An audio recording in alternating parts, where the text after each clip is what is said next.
My name is Judith Brodnicki. I live in Omaha, Nebraska, which is kind of in the middle of the United States, more or less.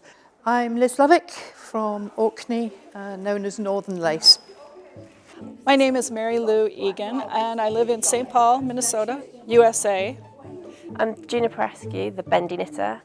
I live in Devon, in Plymouth. I'm Jane Lawrence, and about a year ago I spotted a tweet from the inimitable Pauline Loven asking for volunteer knitters for a World War I film. I saw a tweet on Twitter last year in October, so that would be October 2013, that was asking for a knitter. And I thought, well, I'm a pretty good knitter. And so I answered the tweet. I think I emailed and got involved. I have no idea how I first got involved with it. I think it was on Ravelry, and I then went over to Facebook and joined, and they were looking for somebody to recreate the jacket that they'd got the photo of Grace, for Grace. And that's really my day job, so that's what I did. And from there onwards, I made various things and produced patterns for other people to knit. Was asked by Pauline if I would reverse engineer a sweater from a photograph of Grace, the main character in the movie. So it was very moving to do that, to look at her, and she's standing outside the stable with a horse that's just obviously had its saddle taken off, it's sweaty, and she's got a handkerchief in her pocket, and it felt very real to me to be able to look at that and then try to duplicate it. Knitted a couple of items that are about. What I loved about doing it was really the looking back at the history part of things and looking at the patterns and getting the opportunity to research my own patterns, because I got given a pattern for Grace that it was lovely and I really enjoyed doing it. And then I was asked to have a look and see what I fancied doing. Getting the books and looking in them and sort of sifting through to what pattern. I didn't find that I chose the pattern chose me. I kept going back to the same one again and again and again, which was definitely the case with this one here. I just kept going back to it, and I loved it. And I'd offered to contribute, and I thought I was an expert knitter, having had 65 years experience of knitting, then discovered what the others could do and found I was special needs knitting. But never mind, I found a nice role as administrator and parcel wrapper and poster. And I remember seeing this pattern, a photocopy of this pattern up, and I thought, I must knit that. I must knit that. I have to know how it's made. It was just so exciting to me to see the use of garter stitch used in this way, because most knitters think, oh, garter stitch, that's so boring. And then the other thing that fascinated me was this crocheted embellishment on the end, because most knitters today will do either knitting or crocheting and not both. And then I remember looking at the pattern and thinking, oh no, what's going to happen here? How is this going to work? And so it was really great. We had the whole Facebook group that you could post and say, okay, it reads this. What does this mean? I think it means this.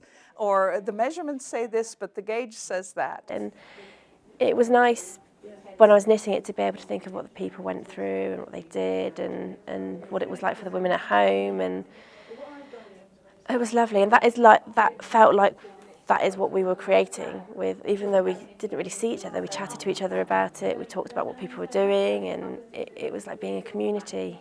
It was really making that community again, and I think I've been really, really lucky to be a part of it. I did learn to knit socks during this project, this wonderful project, and I was knitting a sock, to a World War I pattern. And in a curious way, I felt somehow linked to World War I, and I felt I was doing my bit for the war effort, a war that had been over 96 years. And there was that wonderful feeling of being included in something. And then this great community of knitters, people in the film. It really has been an extraordinary experience, part of something like that, culminating yesterday with the premiere of the film. Every frame, we were glued to it. Not just looking for our patterns and knitwear, but for the whole story behind this project, which is a very, very moving one. And to be able to watch the film and then go and see Thimbleby village itself afterwards and see the grave of the Crowder family and I kept thinking, well, wait a minute, they were alive this morning in the film. It was a very strange time slip feeling.